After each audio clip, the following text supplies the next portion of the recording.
Je lis ceci parce qu'aujourd'hui, vous allez découvrir dans cette bande ce qu'il en est. Parce que c'est terminé maintenant, nous sommes sur la troisième phase, c'est ici. C'est tout ce qui a été fait là, en 1961, 62. Eh bien, maintenant, aujourd'hui, vous allez découvrir ce que j'ai fait. Vous allez voir, vous allez me comprendre. Et alors, si vous me comprenez, vous savez qui vous êtes. Alors, nous pouvons aller ensemble jusqu'à la perfection. Ok. Je pense que vous savez tous. Dans la première partie d'avril, il y avait une conjonction de 5 planètes. La plupart le savent, je pense. Mercure, Mars, Vénus, Jupiter et Saturne. Et en février 1962, les mêmes 5 planètes se sont assemblées dans une conjonction. Et je désire vous lire quelque chose dans l'aurore, ou le début de l'âge du Verseau. Frère Bellomo a trouvé ça sur Internet, bien de 98, dans le magazine Bienvenue sur la planète Terre. À la fin de 61, des astrologues en Inde ont commencé à prédire la fin du monde. Ils montraient une conjonction rare de 7 corps du système solaire dans le Verseau qui allait se passer entre le 3 et le 5 février 62 dans le signe du Verseau. À ce moment-là, en utilisant le zodiaque du tropique de l'Ouest, il y aurait une éclipse solaire totale au milieu du Verseau, un point dans le zodiaque, plus les 5 planètes astrologiques, Mercure, Vénus, Mars, Jupiter et Saturne, qui seraient aussi dans le Verseau autour de cette éclipse solaire totale. Certains se souviennent peut-être de cela, parce que les Indiens prédisaient la fin du monde. Mais Frère Branham a dit, dans le signe de la semence du temps de la fin, en mai 62, il a dit que les 5 planètes qui se rassemblent l'autre jour, il a dit, qu'est-ce que c'est? Il dit, c'est l'annonce, la naissance de l'épouse dans son état d'enfance. Ainsi, 41, 42 ans plus tard, qu'est-ce que c'est? Qu'est-ce que vous pensez que c'est? Est-ce que ça pourrait être la moisson?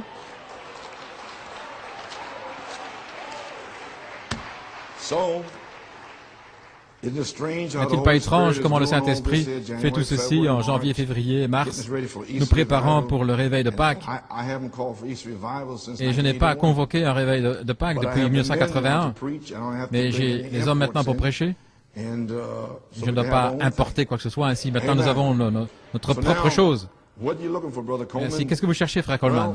Eh bien, d'avril jusqu'à juin, je m'attends à une moisson de l'orge, parce que j'ai semé une semence d'orge, parce que Jésus les a nourris de 5 pains et de 2 poissons. Ainsi, il les a nourris avec 5 messagers, Paul, Irénée, Martin, Colomba et Malachie 4, l'orge. Et puis, il a eu 2 petits poissons, Luther et Wesley, qui sont allés à la pêche. Donc, ils avaient les poissons. Ainsi, en juin, juillet, je m'attends à une moisson du blé à Penaris.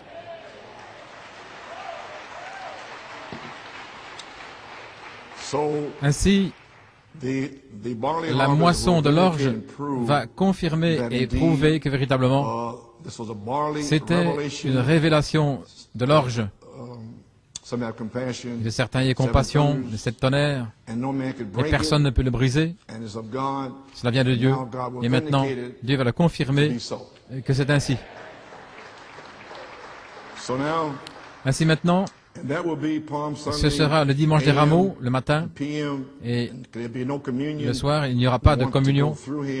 Nous voulons ici voir que tout le monde soit corrigé, toutes les choses qui se sont produites, et puis nous aurons la première communion au mois de mai, le 2 mai.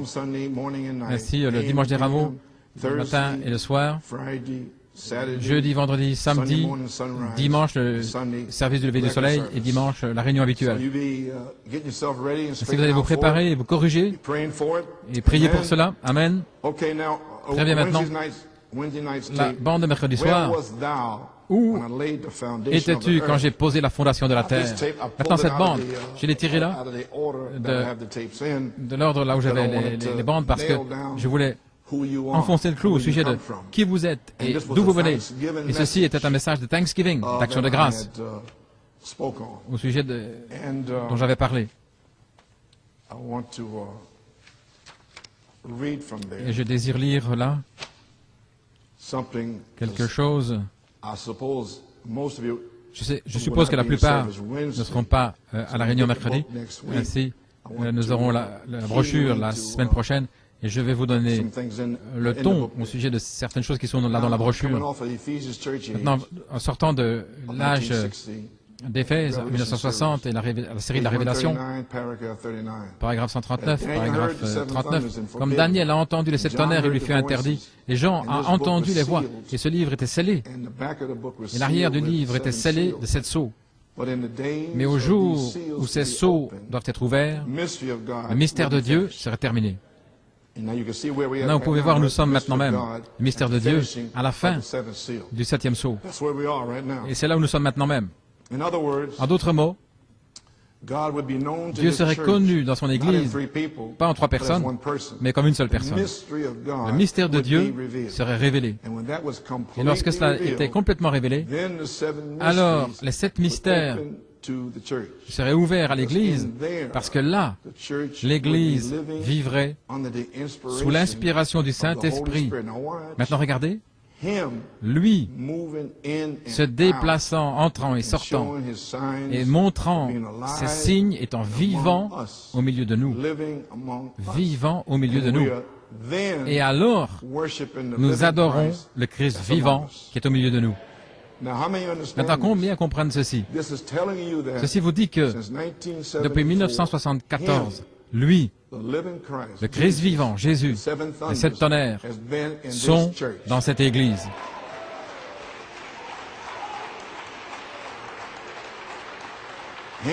Lui-même, qui entre et sort.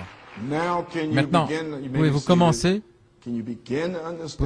à comprendre pourquoi l'Esprit crie en moi, adorez, venez avant 10 heures, sans cesse, encore et encore. Ce n'est pas moi, c'est lui. Il veut vous bénir. Mais comment peut-il vous bénir si vous ne l'adorez pas? Et vous l'adorez. Ainsi, le message de mercredi est un hommage aux noms qui sont dans le livre. Et lorsque vous voyez votre nom dans le livre de l'agneau, alors il y a une seule chose à faire, c'est l'adorer. Ainsi, je peux discerner par votre adoration ou vos manques d'adoration qui voit son nom dans le livre. Parce que si votre nom est dans le livre, vous allez toujours adorer. Et si vous voyez votre nom là, ainsi, je vois des gens qui sont assis. Je ne sais pas s'ils ont vu leur nom ou pas. Ainsi, ceci, c'est pour le message de mercredi. Où étais-tu? Je vais vous donner maintenant le ton, là, dans la page 3, 4 et 5. Je viens de lire les citations. Et j'ai cité à nouveau ici, à la page 3, en parlant de cette voix. Il y a quelque chose ici que je désire lire, que je désire dire, et le livre était scellé, et le dos du livre était scellé de 7 sceaux. Ainsi donc, maintenant, écoutez très attentivement. Vous ne pouvez pas voir le dos du livre parce que vous ne voyez pas ces sceaux. Maintenant, regardez. Ainsi, le Saint-Esprit, Jésus-Christ, a pris les 7 sceaux du dos et y a mis des symboles à l'intérieur. Ce sont les mêmes 7 sceaux.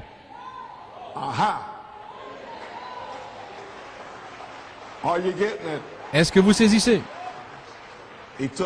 Il a pris les 7 sceaux du dos du livre et les a placés à l'intérieur du livre, parce que s'il n'avait pas fait ça, il n'y aurait pas 7 sceaux. Vous diriez, quels 7 sceaux sur le dos du livre? Ainsi, Apocalypse 5 vous dit que c'est sur le dos. Ainsi, directement, au chapitre 6, verset 1, et quand il ouvrit le premier sceau, ainsi donc, il a mis à l'intérieur sous forme de symbole. Amen.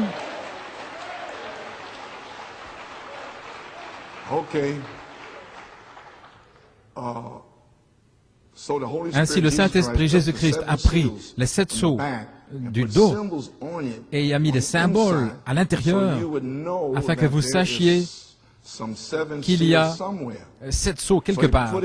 Donc il les a mis à l'intérieur, 7 sceaux qui sont 7 sceaux écrits.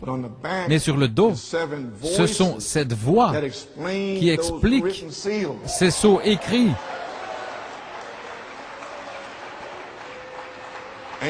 Amen.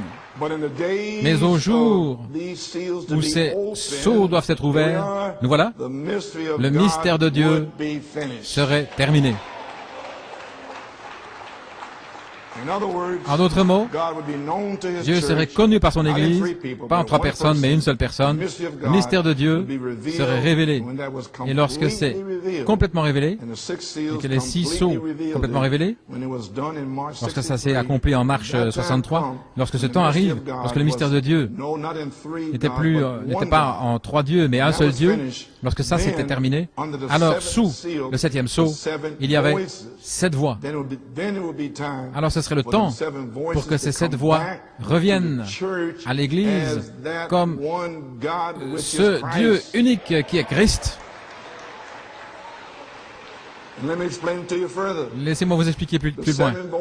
Les 7 voix au travers des 7 âges de l'Église qui se connectent avec Malachie 4, c'était le Fils de Dieu surnaturel. Mais il vous a dit ça a changé lorsque vous voyez comme Sodome et aussi le temps de Noé, que cela se changerait et que le Fils de Dieu allait se morpher en Fils de l'homme. Fils de l'homme allait devenir une seule voix, des 7 à 1. Il serait voilé dans le prophète.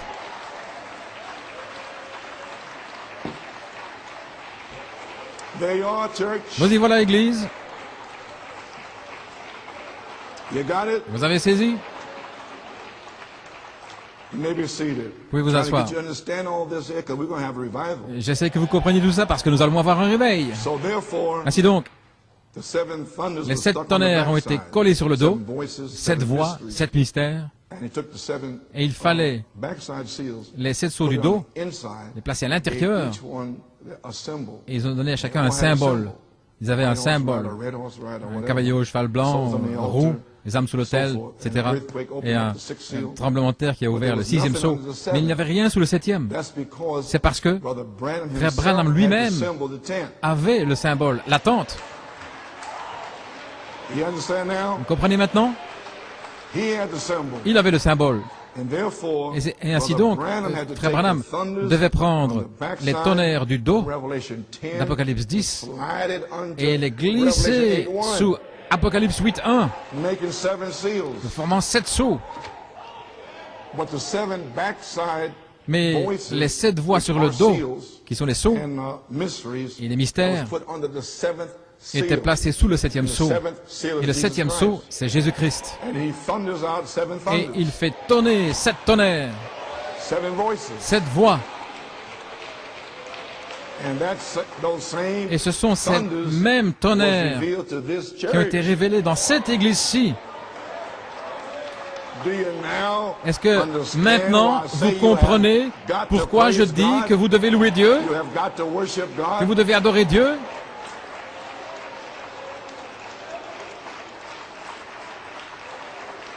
Ok, je ne vais pas prendre trop de temps. À la page 4. Maintenant, ceci est la parole parlée, le feu. Et ce que je vous dis maintenant, il n'y avait rien en 80. Ils ne savaient même pas ce dont je parlais. Comme je leur parlais, je disais,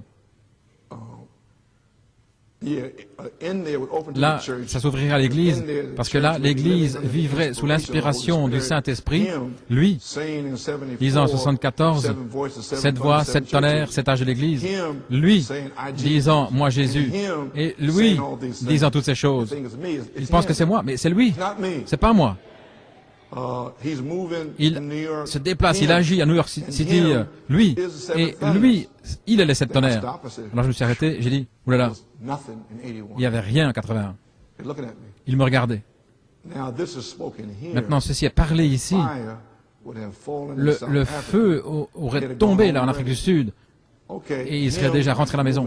Lui, qui se déplace, l'intérieur, montrant ses signes, étant vivant au milieu de nous, et alors, quand, lorsque les tonnerres se déplacent ici, alors nous adorons le Christ vivant au milieu de nous. Et les tonnerres se sont déplacés parmi nous depuis 30 années. Est-ce que vous l'adorez lui? Lui?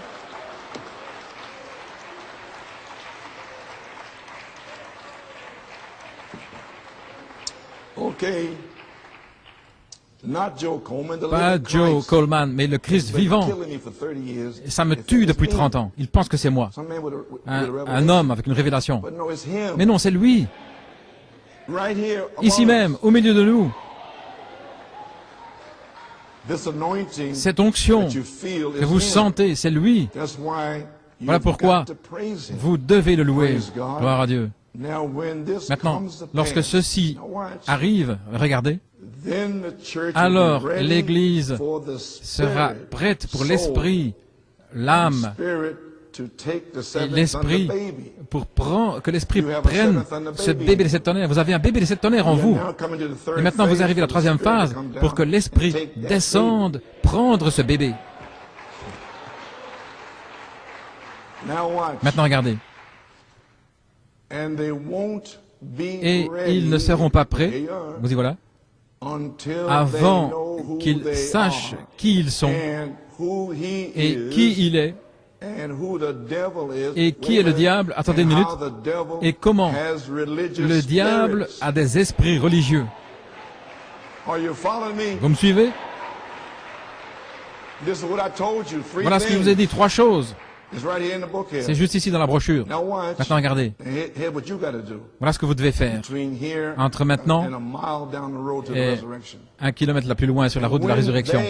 Et lorsqu'ils se débarrasseront de ces esprits religieux en se repentant à cause d'eux, etc. Et alors, ils m'adoreront. Parce que ces esprits religieux vous empêchent d'adorer Christ. Ainsi, débarrassez-vous d'eux, faites-les sortir de vous. Ils ont été chassés du ciel. Alors vous allez adorer Dieu.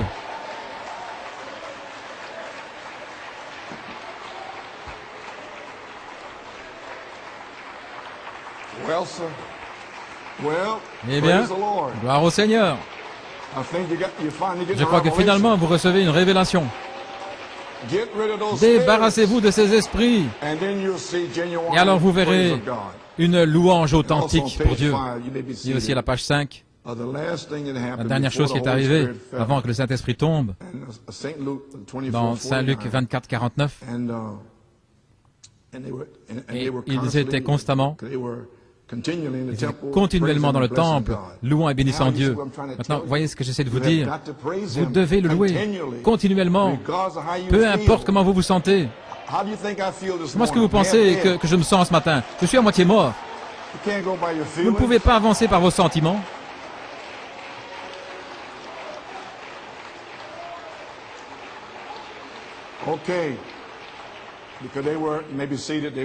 Ils étaient continuellement dans le temple, louant et bénissant Dieu. Nous y voilà. Qu'est-ce que vous appelez ça, frère Branham? J'appelle ça une foi absolue. Parce qu'il leur a ouvert les Écritures. Et c'est ce qui vous est fait ce matin. Saint Luc 24, 45. Il a déverrouillé leur esprit pour comprendre les Écritures. Elohim. Ils ont connu Elohim à ce moment-là.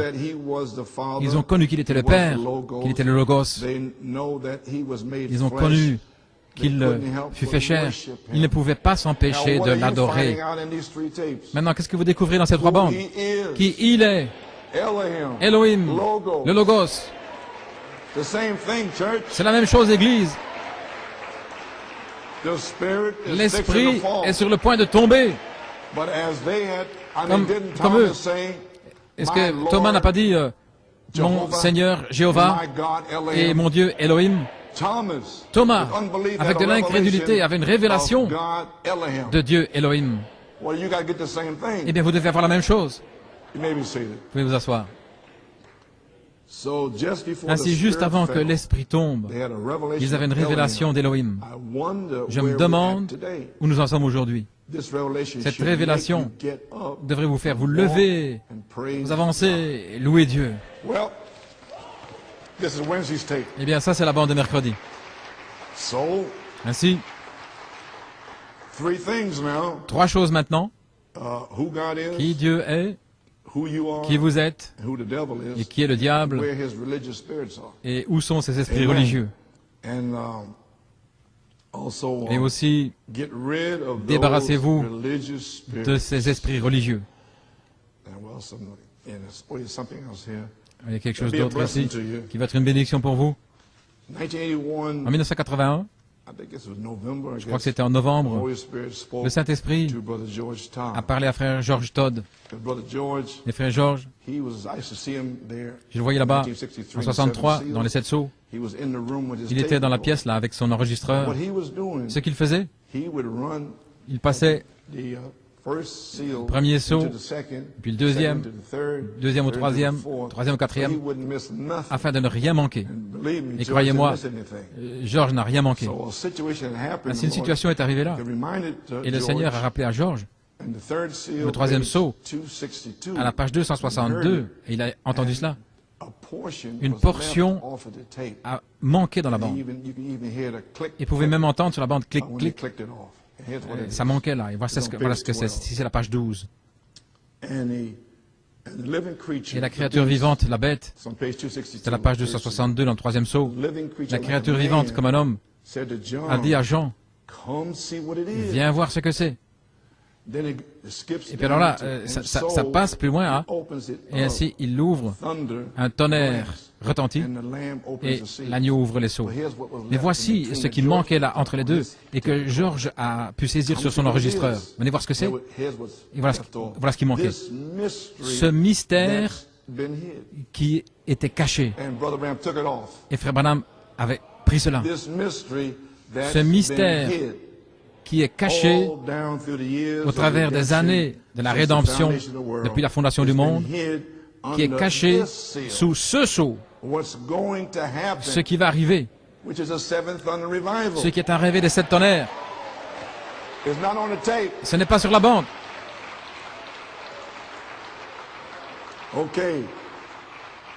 À la page 13, dans le troisième sceau, il y aura un réveil des 7 tonnerres. Page 253. Ce mystère, je prends ici ce qu'il avait laissé là. Ce mystère était caché parce que Paul a prêché la semence. Irénée a prêché la semence. Martin a prêché la semence. Colomba a prêché la semence. Et c'est entré dans le sol, en terre.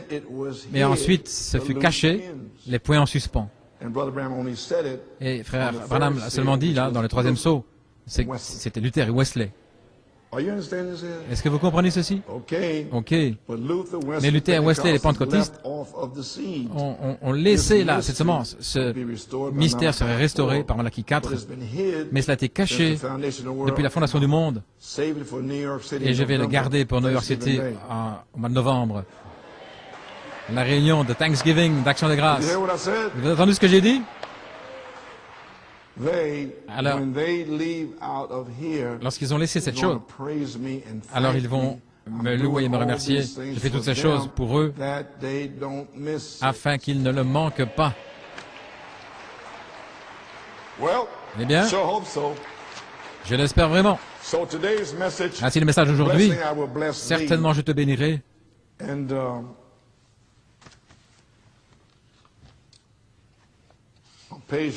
À la page 3, l'église mise en ordre. Et ici, à la page 3, vous allez découvrir à mon sujet et pourquoi je suis, comment je suis aujourd'hui.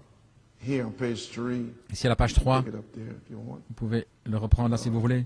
Je suis à ma place ce matin. Tout le monde est à sa place. L'église est mise en ordre. C'est la première fois à New York City que j'ai été reconnu comme pasteur. Je sais où je suis maintenant, gloire à Dieu. Je peux défier tous les démons ici. Aucun ne se tiendra devant cet office. J'ai combattu un bon combat, j'ai terminé ma course. Je suis maintenant ici pour vous amener à la perfection, pour vous secouer, pour vous ramener à la Bible. Retour à la parole. Quelqu'un va le recevoir. Vous êtes prédestinés à l'adoption, les enfants, par Jésus-Christ, pas votre mère, pas votre père, pas un évêque. Dieu, avant la fondation du monde, vous a prédestiné à l'adoption des enfants pour prendre cette position glorieuse. Ne savez-vous pas ce que je suis en train de dire? Nous sommes en route ce matin. La colonne de feu dit « Avancez ». Nous sommes en route. La terre est secouée sous l'impact de New York City. Les démons tremblent. La parole est parlée, parole pour parole. De retour à la Bible, de retour à la vie, pour vous secouer. J'espère que vous comprenez ceci. Voilà ce que je vais faire. Ainsi aujourd'hui, vous allez découvrir pourquoi je le fais. Ainsi à partir d'ici, quand je commencerai à le faire, ne posez pas de questions. Parce que vous allez découvrir aujourd'hui pourquoi je le fais. Ok? Je dis seulement ça pour que vous compreniez, voyez. L'heure formidable de la charge est ici. Il y a la page 12, 13, 14. Aujourd'hui, vous allez découvrir ce qu'il en est. Et à la page 12, là, c'est la nature qui prend la parole parce que l'âme est la parole. Ainsi, votre âme est la théophanie qui est là, en train de vous attendre. Ainsi donc, cette théophanie crie pour avoir cette vitamine, la foi, la vertu, la connaissance, la tempérance, etc. Et c'est l'Esprit. Ainsi donc, le Saint-Esprit doit tomber pour vous oindre, pour manifester cet Esprit, ce qui sont les vitamines pour votre théophanie. J'espère que ce n'est pas trop profond là pour vous. Oh là là, au commencement était l'âme. Les membres d'Église n'ont pas cette théophanie. Ils ne peuvent pas prendre la parole. Ils sont dévoilés, c'est la balle, et ils explosent. Ainsi, je vous laisserai entendre la suite vous-même. Mais avez-vous saisi cela? Trois sortes de croyants sont toujours ici. Maintenant, s'il vous plaît, les amis. Lorsque vous venez de votre petit pays, de votre petite île, où que ce soit dans les Antilles, l'Amérique du Sud, peu importe, l'Afrique, ça n'a pas d'importance, ne venez pas ici avec vos idées et la manière dont l'Église devrait être. Ça, c'était comme c'était là-bas. Mais pas ici. C'est différent ici. Parce que là, vous avez différentes familles, quoi que ce soit. Vous connaissez tout le monde là-bas, mais vous ne connaissez pas tout le monde ici. Ceci est le champ de bataille. C'est l'endroit où Dieu a fait descendre les tonnerres pour défier le diable. Ainsi, n'essayez pas de comparer ce qui se passe ici, comment je parle et comment je le dis. Ne faites pas cela. Ne faites pas cela, parce que ceci est un don ici pour faire ceci, pour amener un effet spécial, pour tailler une épouse jusqu'à la perfection. Donc, n'amenez pas vos idées de petite ville ici, de Oshkosh, Wisconsin, quelque part. Ainsi, ne faites pas cela ici, ne jugez pas, ne jugez rien, mais jugez seulement les résultats. Ok? Très bien. Si vous faites ça, tout ira bien. Si les membres d'église ne peuvent pas prendre la parole, vous allez les voir exploser ici. Les trois sortes de croyants ici. Toujours ici. Trois sortes de croyants. Et les incroyants, ils vont venir. Lorsque vous parlez des chaussures, des hauts talons, et des cheveux jusque dans le cou, là, ils sont partis. Vous avez entendu ce que je... Et à propos, jeunes sœurs et les sœurs, regardez, faites attention à ces hauts talons. Et je les vois revenir ici dans l'église. N'oubliez pas, dans le lever du soleil, cette femme qui s'était levée, là, une femme pentecôtiste, avec les hauts talons, les talons aiguilles. Elle jurait qu'elle pouvait marcher sur cette petite ligne blanche là, dans le songe, mais elle ne pouvait pas marcher. Elle est tombée en enfer. Ainsi, faites attention à ce que vous faites. Vous êtes en manifestation, là, comme une église apostolique. Pas avec des hauts talons et des fentes dans les jupes. Ce n'est pas apostolique. Ça, ce sont des membres d'église. Ainsi, faites attention à ça pour Pâques et à tout moment, et spécialement pour Harrisburg. Parce que vous allez là, en manifestation, vous allez vous montrer là, à Harrisburg.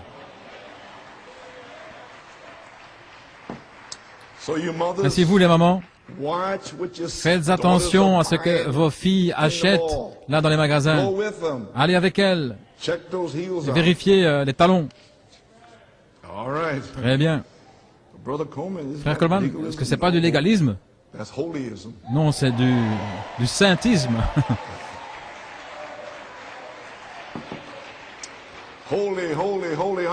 Saint, saint, saint au Seigneur. Ainsi, les membres d'église ne peuvent pas le supporter. Vous comprenez, mon office et mon Dieu, et ce qu'est mon Dieu. Ainsi maintenant, à la page 13, 12, 13, ce sont des douleurs d'enfantement ici, je ne vais pas le lire, vous allez l'entendre, parce que je vais mettre la bande ici. Mais maintenant, ce message, mon inspiration pendant toutes ces années, voilà d'où ça vient. Dans l'adoption, première partie, à la page 8. Ainsi, Éphèse nous place comme Josué positionnellement. Vous remarquez, Josué, après avoir traversé dans le pays, s'est emparé du pays, il a réparti le pays. Éphraïm ici, Manassé là-bas, celui-ci ici, Gad, Benjamin là, il a réparti le pays.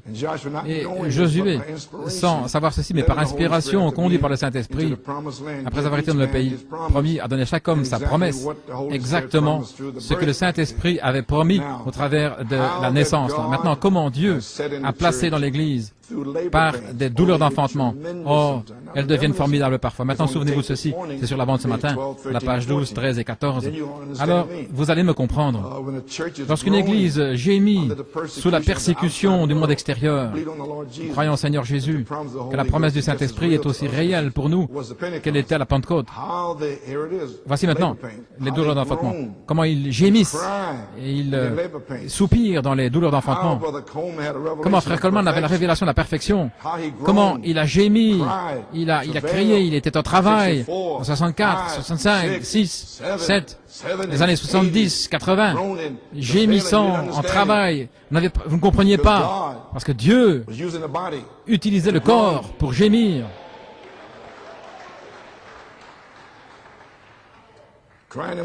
Crier dans les douleurs d'enfantement, mais lorsqu'ils sont nés, et nés positionnellement dans le royaume de Dieu, nés, la naissance, la foi, positionnellement nés, la charité qui vous scelle pour l'adoption. Vous avez saisi? Dans le royaume de Dieu, alors, le Saint-Esprit a mis dans l'Église certains comme apôtres, prophètes, docteurs, pasteurs, évangélistes.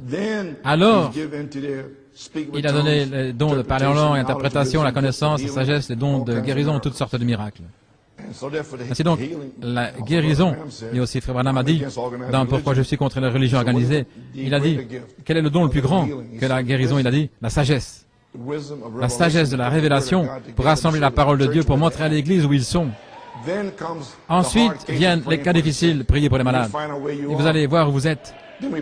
Ensuite, nous prierons pour les malades. Ainsi, je termine ici.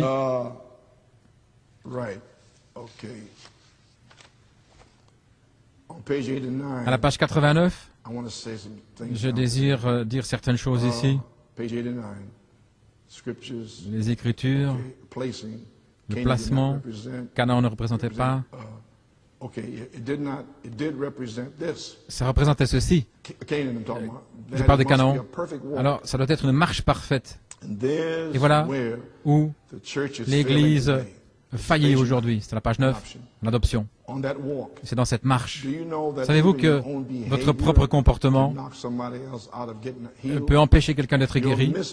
Votre mauvais comportement ou des péchés non confessés de vous les croyants peuvent faire que cette Église échoue amèrement. Et au jour du jugement, vous serez responsable pour chaque morceau. Vous dites, une minute, frère Branham, c'est la vérité, pensez-y. Il parle de Josué ici qui traverse le pays. C'est un combat. Toute la campagne ici, il avait une promesse de ne pas perdre un homme, pas même une égratignure, sans même avoir besoin d'une infirmière ou des premiers soins ou d'un bandage. Le pays vous appartient, allez vous battre. Pensez-moi à une campagne de combat sans la Croix-Rouge, parce que personne ne sera blessé. Il parle aussi des Amoréens, etc. Ainsi donc, Achan avait pris le vêtement babylonien. Et là, il y avait le péché dans le camp. Ils ont dû convoquer un jeûne pendant... Il y avait 16 personnes mortes. Pourquoi? Parce qu'un homme était sorti de la ligne. Voyez-vous, la raison, ceci, l'Église s'aligne avec la parole de Dieu, elle s'aligne avec Dieu, elle s'aligne chacun avec les autres, marchant parfaitement, sobrement, devant tous les hommes dans la crainte de Dieu, parce qu'un homme avait volé un vêtement, il avait fait quelque chose qu'il n'aurait pas dû faire, et cela a pris la vie de ces hommes. Je pense qu'il était 16, peut-être davantage. Et Jésus a dit, il y a quelque chose qui ne va pas. Dieu a fait une promesse, il y a quelque chose qui ne va pas. Lorsque nous amenons les gens malades devant nous, et qu'ils manquent d'être guéris, nous devons convoquer un jeûne solennel, convoquer une assemblée, quelque chose qui ne va pas quelque part. Dieu a fait la promesse. Et Dieu se tient à cette promesse. Et Dieu est coupable. Si Dieu a dit que les signes et les prodiges allaient suivre, alors Frère Branham a dit que Dieu est coupable de cette promesse. S'il ne le fait pas, il est coupable. Et maintenant, nous devons vivre une vie pour s'assurer que lui ne soit pas coupable. C'est juste. Si nous vivons la vie sans péché à confesser, alors Dieu va déverser les bénédictions de Dieu. Donc il a convoqué un jeûne et ils ont découvert, ils ont jeté le sort, etc. Et puis ils ont pris Achan, bien sûr. Ainsi nous y voilà, Église. Ainsi donc, eh bien c'est sur la bande. Vous allez le découvrir là. Votre théophanie. Maintenant, comprenez-moi. Où étiez-vous lorsque les étoiles du matin chantaient ensemble et que tous les fils de Dieu poussaient des cris de joie? Tous les fils de Dieu. Ça, c'est dans le monde. Tous. Eh bien, un tiers ont suivi Lucifer. Et ils étaient religieux, et bien sûr ils ont été chassés. Et nous allons parler davantage de ces choses le 2 mai et le 9 mai, le 2 et le 9 mai, dans Guerre dans le ciel et les anges de l'Alliance. Vous allez comprendre complètement, entièrement. Maintenant, il en a ouvert assez pour vous, pour que vous puissiez vous repentir de ces esprits religieux. Ainsi donc, il n'y a que 2 esprits, Lucifer et Michael. Et Lucifer est religieux. Si vous comprenez cela. Et ils viennent ici. C'est pourquoi des membres d'Église, avec ces esprits, vont venir ici. Ils n'ont aucune révélation du fait d'avoir une théophanie là-bas. Ils ne l'ont pas, parce qu'ils n'en ont pas. Ils sont simplement religieux. Et ils sont dans tous les réveils. Donc ils vont venir ici et faire des commérages et mal parler, et parler contre le pasteur. J'aime pas ceci, j'aime pas cela. Et ils rejettent des choses. C'est de l'acide sulfurique. Ils vont essayer de déchirer l'Église parce qu'ils n'ont pas la première révélation de ce que vous essayez même d'atteindre. Est-ce que vous me suivez maintenant? J'espère que oui. Ainsi donc, c'est ma bataille depuis 40 années contre les membres de l'Église. Sans le Saint-Esprit, sans même avoir une semence dans l'âme. Si vous avez une semence dans l'âme et que vous vivez une vie sanctifiée, eh bien, vous avez une théophanie là-bas, parce que vous le prouvez. Ainsi, comprenez-moi maintenant. Quand vous voyez ces membres d'église, oh, pauvre sœur telle et telle, non, non, pauvre sœur telle et telle est en train de déchirer l'église de Jésus-Christ. Vous feriez mieux de le regarder de cette manière. Et si vous voulez me dire que vous allez m'empêcher et que tout le monde attend Malachie 4, là, depuis Malachi 4 jusqu'à Adam. Et Dieu a choisi New York City pour s'avancer et arriver à la perfection. Et sœurs telle et telle et frères telle et telle vont venir ici avec toute leur confusion. Non, je vais les faire sortir d'ici.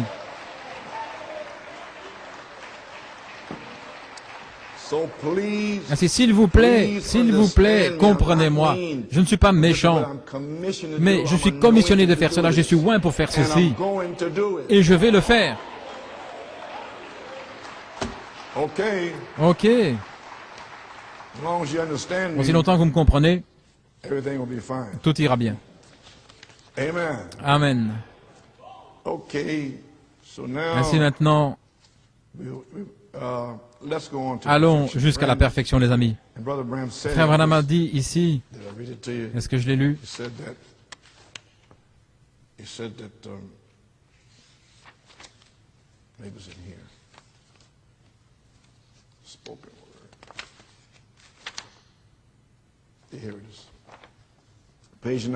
À la page 19, la promesse.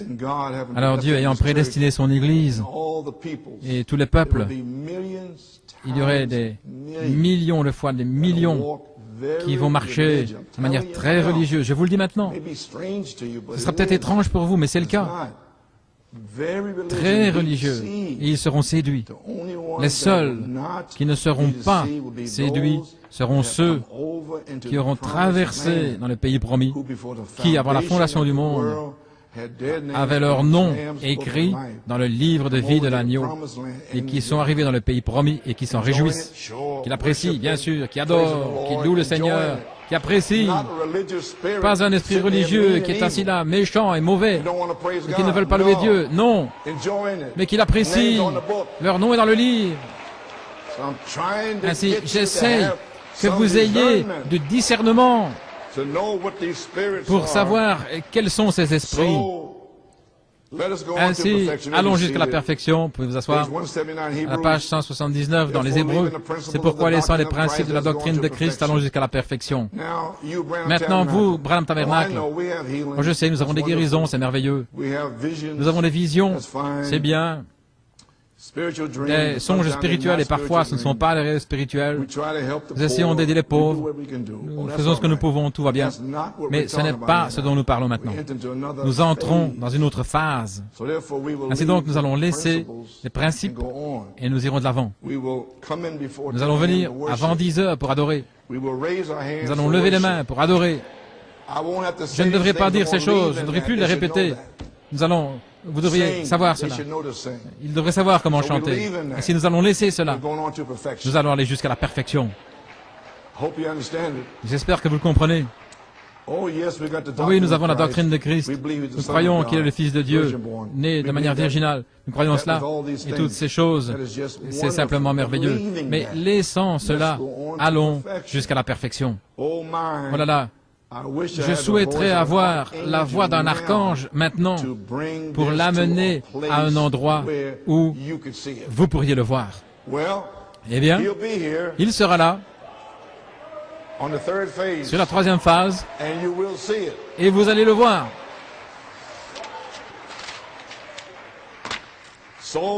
Ainsi, nous y voilà les amis, et après être nés de nouveau, Frère Branham a dit que vous devez continuer et ajouter ces 7 vertus jusqu'à ce que vous soyez adopté. Ainsi nous y voilà. Donc, la troisième phase, la place en Christ, vous êtes placé positionnellement dans le Saint-Esprit.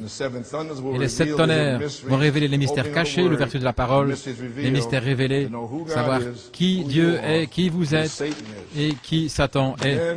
Alors, lorsque nous connaîtrons ces 3 choses, nous serons prêts à être placés positionnellement dans le pays du Saint-Esprit des Éphésiens sur la troisième phase. L'affection fraternelle, l'eau, la sainte décence, le sang, la place en Christ, maintenant l'Esprit. Maintenant, souvenez-vous, en 1983, l'Esprit est venu pour une naissance. Et maintenant, il vient pour l'adoption. OK? Ainsi, nous y voilà, Église. We are here today, October 24th. I preached a message. Le 24 octobre, j'ai prêché un message Un autre Éphésien est ici pour tailler l'épouse dans un homme parfait, le 24 septembre 2000.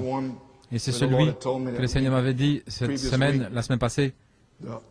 Il a dit, l'ange à la voix quitte Apocalypse 10 de 8 à 11, vous vous souvenez de ça? Et il se déplace dans Éphésiens 4 de 11 à 13. Eh bien, le temps est arrivé. Que puis-je vous dire? Oh, je pensais que j'aurais plus de réponses que ça. Mes amis, arrêtez de penser que vous avez un ange déchu sur vous. Voulez-vous? Je sens que vous pensez ça. Est-ce que j'ai un ange déchu? Qu'est-ce que vous pensez? Je ne sais pas. Non. Vous êtes prédestinés. Oh Dieu, aide-les. Est-ce que vous pouvez voir ça? Ils sont là en train de penser qu'ils ont un ange déchu. Les amis, gloire à Dieu. Nous voulons prier pour les malades. Nous sommes en train d'être placés positionnellement dans le Saint-Esprit sur la troisième phase pour recevoir le baptême du Saint-Esprit. Tous les péchés étant confessés, tout le monde dans une marche parfaite sur la troisième phase vers un homme parfait. Et alors, nous allons commencer à prier pour les malades. Peut-être que nous allons commencer à prier pour les malades aujourd'hui. L'Église est en ordre. Amen. Avançons dans la troisième phase. Qu'est-ce que vous cherchez, Frère Coleman? Je m'attends à un réveil de 7 tonnerres. Que Dieu vous bénisse.